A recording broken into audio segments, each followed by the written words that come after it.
Okay, friends, let's start discussing simple astronomical telescopes. The topic of the day is details regarding telescope, friends. Okay, so these are some pictures in front of you on the screen. You can see. Today we would be getting into the details of it. So let's proceed then. Yeah. So what a telescope would comprise of basically. So when we are talking about a simple astronomical telescope, obviously you would be needing two convex lenses for it. One is objective and other would act like an eyepiece. Same like compound microscope. The only difference over here is you can see the objective would be of larger diameter as compared to eyepiece. The diameter of eyepiece would be less and the diameter of the objective would be more. Now, if you talk about compound microscope, exactly opposite thing was in picture there. You observe, okay? It consists of these two, you can see, it consists of two lenses. One is objective and other is eyepiece, okay? So let's proceed and let's move ahead then, okay? Just a minute, yeah, fine. Okay, friends.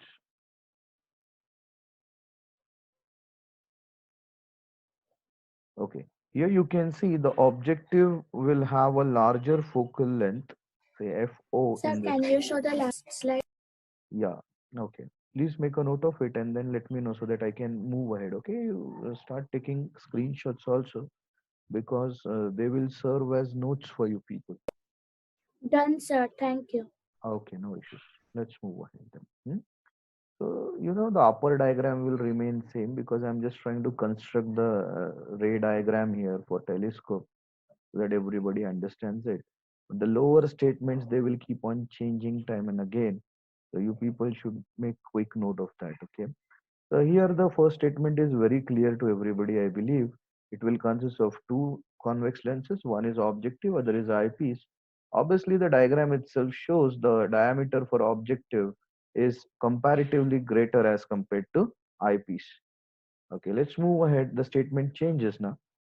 The other things.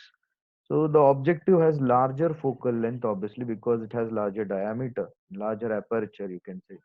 So F naught stands for the objective of focal length of objective, you can see. So you can have a look at that distance, okay, on the screen. Fine. Please make a note of this quickly so that we move ahead. We will construct a ray diagram for telescope quickly. Okay, hopefully people say noted down. Let's move ahead then. Yeah. So here you can see the eyepiece will have a shorter focal length, FE, because of the small diameter. Okay, so diameter is small. So obviously, diameter in the sense I'm talking about aperture also. All right. So aperture is small.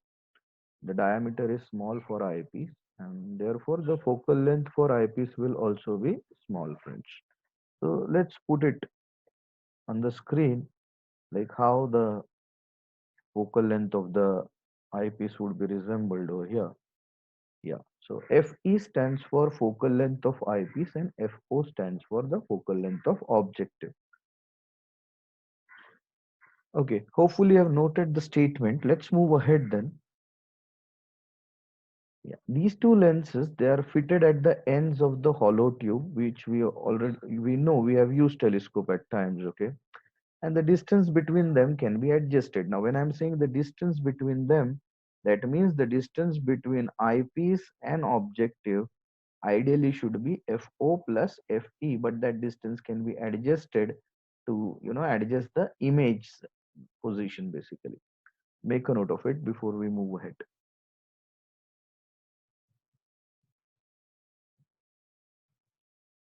Okay, hopefully done. People say done. So let's move ahead then. Yeah, friends. So can I say then in this case, total L can be then equated to FO plus FE, where FO stands for the focal length of objective and FE stands for the focal length of eyepiece, friends. Okay, let's move ahead. Let's proceed. Yeah, the statement changes at the bottom, you can see.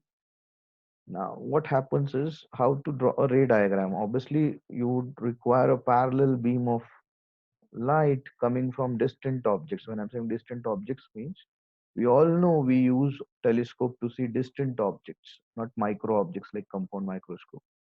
And the image which is formed will be real and inverted image AB at its focal plane. So let's have a look at it. Okay, please check the animation. Okay, how the image is being formed. So here comes the rays from distant object, and you can see this image is being formed AB.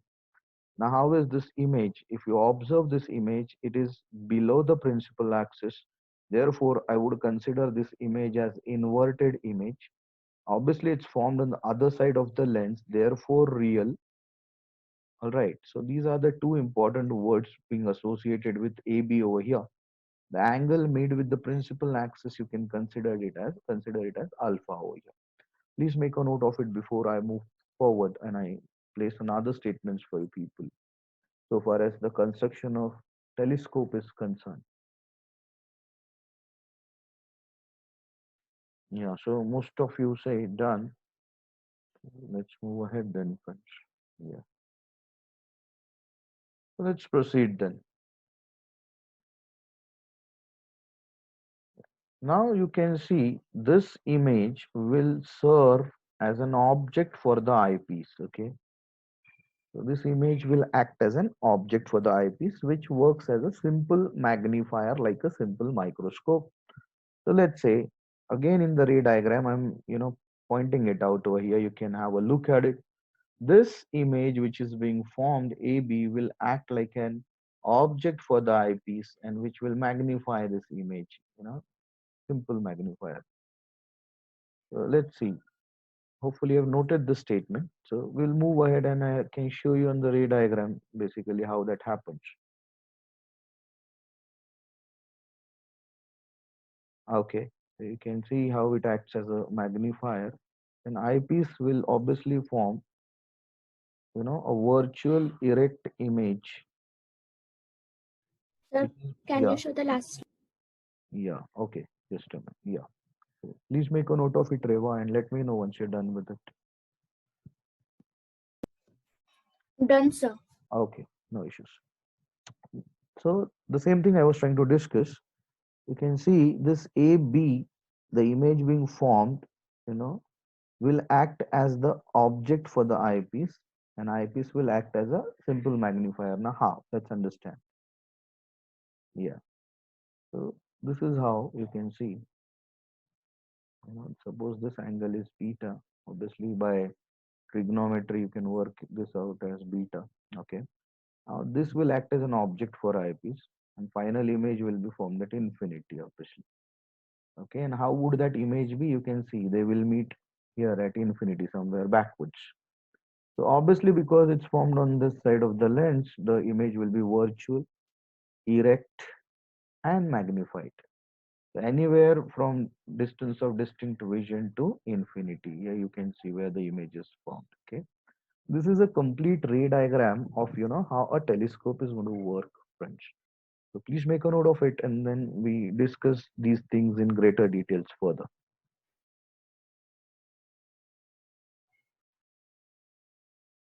Yeah, so you can always use the chat box to let me know if you're done with it so that we move ahead, okay? So most of you say yes. Let's move ahead then.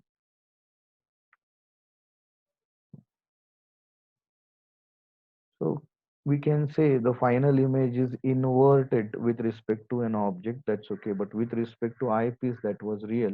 But if you compare it with the objects which comes, the rays comes from the distant object, you can say, we compare it with this, then the image is inverted in that case, okay? So these are certain things which you should be aware of when it comes to analyzing a telescope, friends. Okay, hopefully you've noted this down. Let's move ahead then.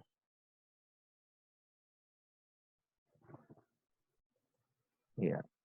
Now the important thing is to establish an equation which gives us magnifying power of a simple astronomical telescope. So let's define magnifying power first. So how will you define it? It's the ratio of two angles. Now, which two angles I'm talking about? Angle subtended at I by the final image to angle subtended at I by the distance object. That means in the previous diagram, if I'm talking about the previous diagram, friends, if I'm talking about the previous diagram, you can just have a look at the previous diagram.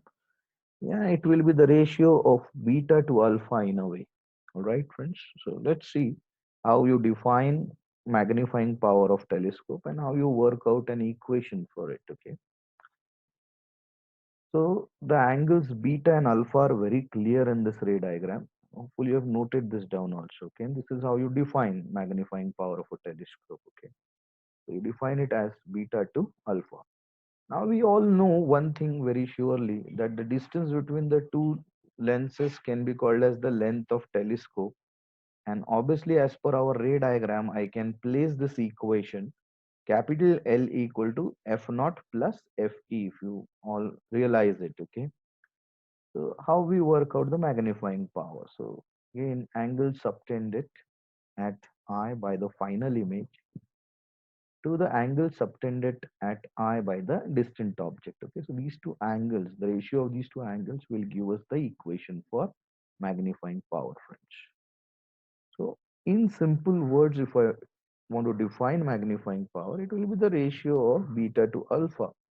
Beta and alpha are the two angles which are being mentioned in the ray diagram, if you all realize this. Okay, so we will further go ahead with this derivation. Please make a note of the slide so that we move ahead and start deriving the equation for magnifying power then. Once you are done with it, let me know. Put it in the chat. Yeah, Anushka, you please, you have raised the hand. You have doubts, so unmute and speak. Yes, yes, sir. Hmm. Can you hear me? Yeah, I can hear you. Please go ahead.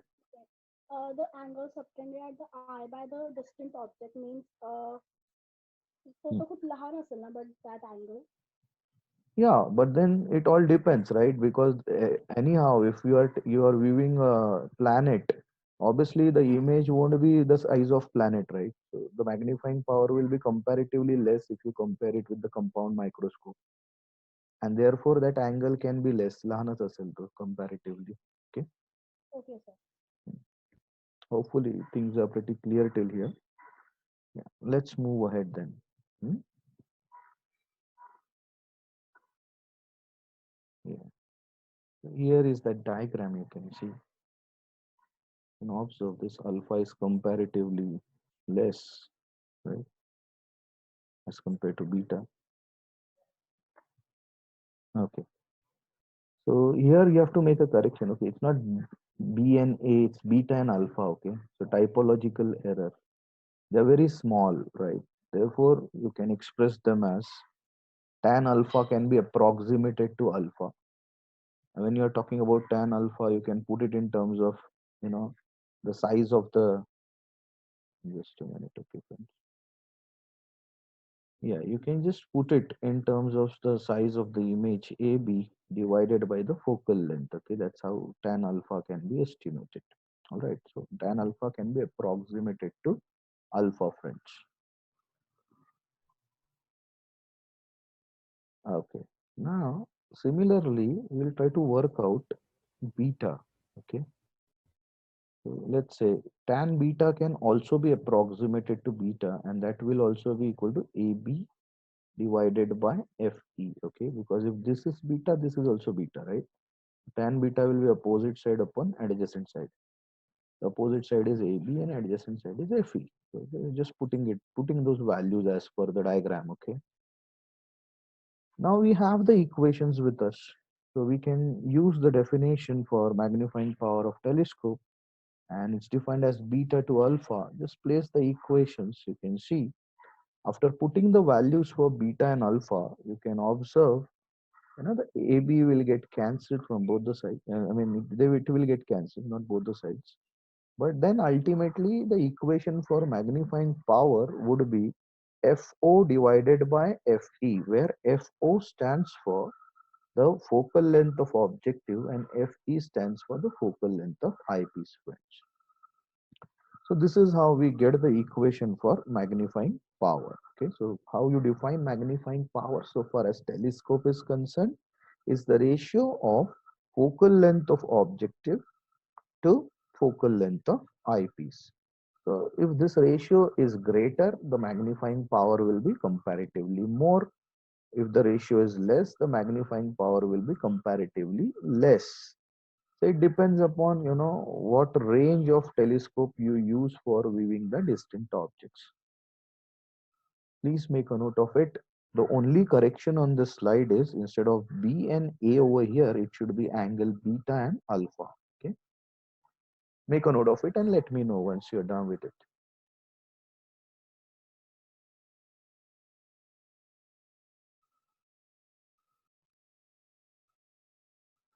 Okay, most of you say done.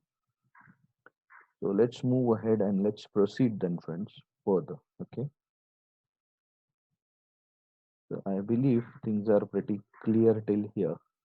Okay, let's put the equation in terms of sign convention. So FO will be positive and FE is negative. Why? Okay, let's understand it. FO, you are measuring it from the optical center on this side along in the direction of incident ray. Therefore, FO is positive. FE, you are measuring it from optical center of eyepiece, but on exactly on the opposite side of the incident rays coming from the object. Therefore, FE will be negative in this case. So then, as per the sign conventions, the equation for magnifying power of the telescope would be minus of FO upon FE. Okay, and what it indicates, the negative sign will indicate that the final image is inverted with respect to object. Okay, that's an indication. Make a note of it and let me know.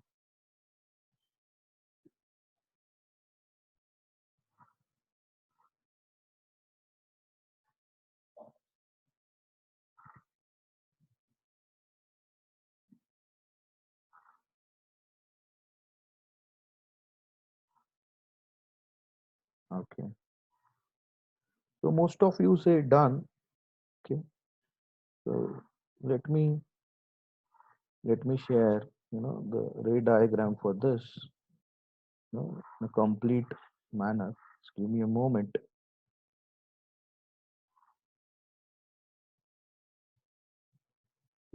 Just a minute, friends. Yeah, the same thing is being represented over here. You can see and have a look at this ray diagram for telescope. Okay, which further can see the magnifying power in this case is given as the ratio of FO to FE. Please make a note of this diagram also. So in examination, if you are able, in asked to draw a ray diagram, this should be the way it should be drawn.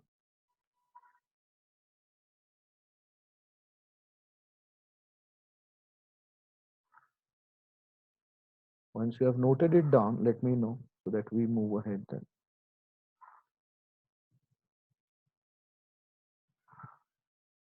Yeah, so most of you say done. Let's move ahead then, friends. All right, just give me a moment so that I can share a previous screen again with you people. Yeah, so we were here. Okay, so let's move ahead then. Now there is another type of telescope also, and we call it as a reflecting telescope, or we also call it as Cassegrain telescope. Okay, so here instead of lenses, we use mirrors. So instead of refraction being used in telescope, here we would be specifically using the phenomena of reflection in telescope, friends. Okay, so how that happens or how the working is different from the previous case. So let's have a look at it. Okay, okay. Here is the diagram for a Cassegrain telescope or reflecting type of telescope. Obviously, can see the rays would come in this manner and they would be incident on the primary curved mirror.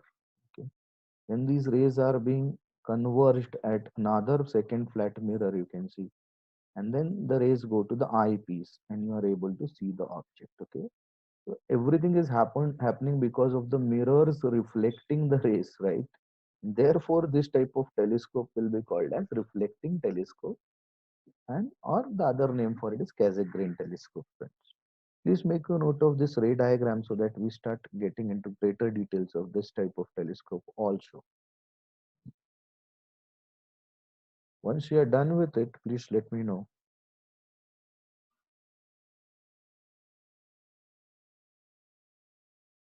Yeah, so most of you say done. Let's move ahead then, friends. Yeah, let's move ahead. Let's understand the working of this. Okay. Let's talk about the schematic diagram of this reflecting telescope. Okay. Okay. We have a large concave parabolic objective mirrors that reflects. You can see. Yeah. So here you can see the mirrors are reflecting the rays. Okay. Let's move ahead. So here is that objective mirror you can see. Obviously, symmetrically, the other part is of the mirror is over here. So the rays are then reflected. Okay, the rays come from the object. They get reflected from the objective mirror, and then they converge at a secondary mirror. You can see. Yeah, here is the secondary mirror. You observe, and from secondary mirror they go to the eyepiece. Okay, and you are able to view it. So this is the ray diagram which I was talking about. Okay, this is how a reflecting type of telescope will work, friends. Please make a note of it before we proceed further. Hopefully, the diagram is self-explanatory and you are able to gauge the situation, like what exactly is happening. And obviously, this working is different from the previous type of telescope. Remember, friends, previous type of telescope which we have studied was working on the concept of refraction of light, and lenses were being used over there. Here, we are talking about a reflecting telescope where mirrors are being used, and the concept which is being utilized over here is a reflection of light. Okay, that's the difference between the two. Okay, hopefully I have noted this down. Most of the people say yes, so let's move ahead. Yeah, now please make a note of this information also. You have a reflecting type of telescope at Kovalam, Kovalam, Tamil Nadu basically, and the range is say around 2.34 meter. And who uses it? Okay, very important. Indian Institute of Astrophysics, Bangalore. Remember that. Okay, make a note of this also. We should be aware of where we use these things in India, or which are the research institutes using these type of telescopes. Yeah, hopefully most of you say done. Good. Let's move ahead then. Yeah. Okay. Let's talk about the final image. Okay, it's inverted with respect to object. Okay, that's going to happen in this case. So let's discuss which one is having more advantage. So obviously, the reflecting type of telescopes, they have more advantages over refracting type. Now, what are these advantages? So let's have a quick look at all these advantages, friends.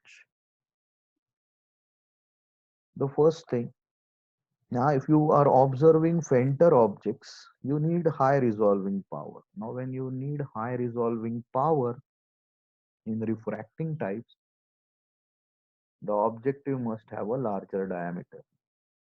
Now, if the objective has a larger diameter, the weight will increase and it will become difficult to support, isn't it? So that's a disadvantage. Also, with large lenses, okay, you go for a big lens. Obviously, there are errors like defects in the lenses, like chromatic and spherical aberration we call. So these defects in the lenses also increase, okay, which will affect the clarity of image being created in telescope. Okay, so that's again adding to the disadvantage of refracting type of telescope, friends. So all these problems are solved.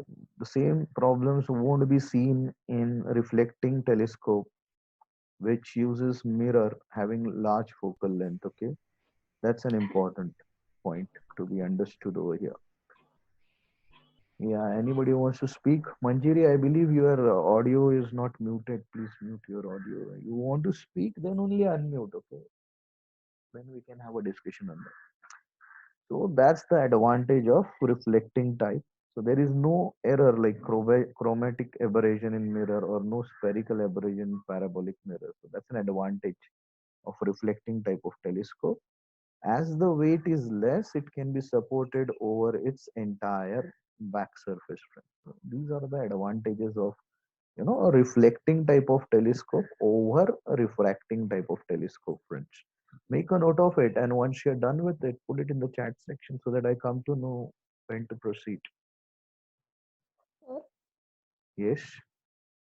can you please repeat the spherical aberration? What does mean? Yeah, we are going to discuss spherical aberration and chromatic aberration in greater details now. I'll tell you about that. But as of now, just try to understand that these are the defects which occur in lenses due to its oversize. Okay, sir. Okay, now what the defects are, we will talk about that.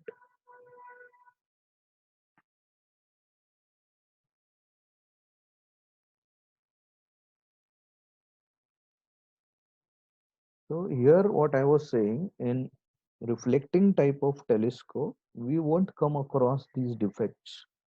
But if you are using lenses and using the refracting type of telescope, you have to overcome these defects. Okay, that's an issue with refracting type of telescope, friends. Okay, hopefully you have noted this down. Let's move ahead then.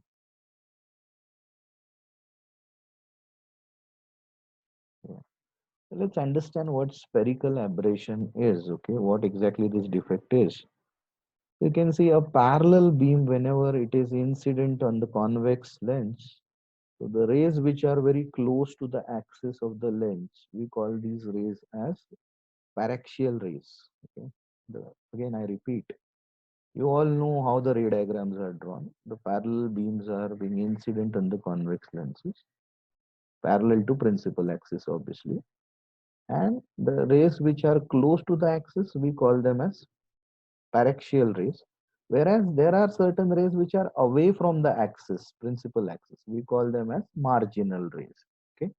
So that's how we bifurcate these rays into two types, paraxial and marginal. Let's understand. So what happens to these type of rays after refraction? Okay, so you can see the marginal rays, they will come to a focus, a different focus, say FA, which is nearer to the lens. Whereas the paraxial rays will come to a focus further away.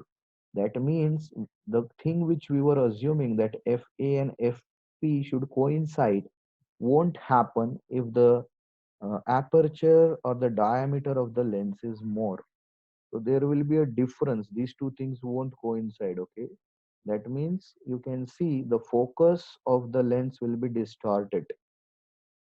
The paraxial rays and marginal rays, they won't meet at the same point, but they would meet at a point which are very near to each other, but not same.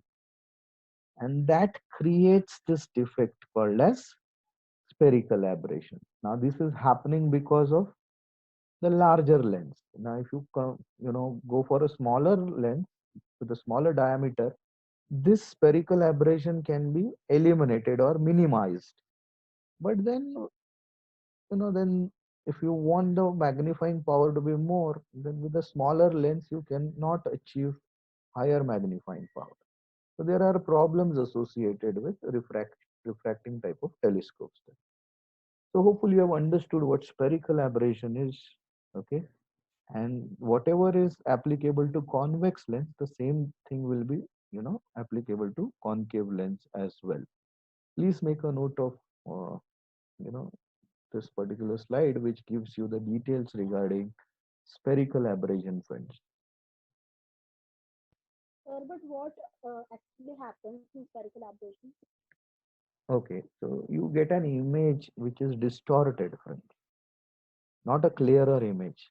Are you getting it? So at times you might have seen, if the signals are weak, what type of images we get, okay, from the net. Same thing will happen here also. I'm just giving an example. Processes are different, in fact. Okay, sir. Hmm.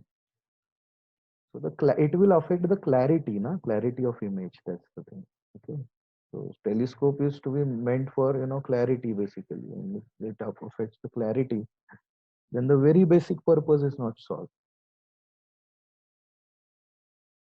All right. So hopefully this thing is clear to you, and hope most of you have noted it down. Should I assume that you have noted it down? Or? Yes, sir. Okay, let's move ahead. Then the second type which we were discussing, okay, chromatic aberration. Now, spherical aberration is because of the distortion in focus of both the rays, marginal and paraxial rays. Now, what happens in case of chromatic aberration when the light passes through prism? What happens? You all know the dispersion of light. It gets splitted up into different colors, Webber, isn't it? So, what can you consider a convex lens? Basically, it's a set of thin prisms, placed vertically. So the extent of deviation will depend on the refractive index of the medium in that case, right? So when the rays move through this, a white ray will move through the convex lens. What will happen? Because of different colors having different wavelengths, you will observe the violet color rays are converged to a greater extent than the red rays, because there is a variation between the wavelengths from violet to red because of the dispersion of light. Now this again creates, you can see the violet rays are brought very closer to the lens than the red rays because of this. And again, as I have said earlier, the discussion was regarding the paraxial and marginal rays. And now you can see the discussion is regarding the rays because of violet color and rays because of red color. They are not converging at a particular point. So this will lead to again distortion of image in terms of colors. So you will find a very you know com- complex colored image. We call such defect as chromatic aberration, friends. All right. So you can see the focal length for the violet ray will be shorter than the focal length of red rays. They won't coincide. They won't coincide means the image is distorted in terms of colors. Earlier, the image was distorted in terms of clarity, and here the clarity is affected in terms of colors also. Such aberration, we call it as chromatic aberration, friends. So, when we use refracting type of telescopes, we have to overcome this chromatic aberration and the previous one, okay, spherical aberration. If you take larger lenses for increasing the magnifying power, and therefore it is more viable or suitable for us that we should be using reflecting type of telescopes, friends. Please make a note of this.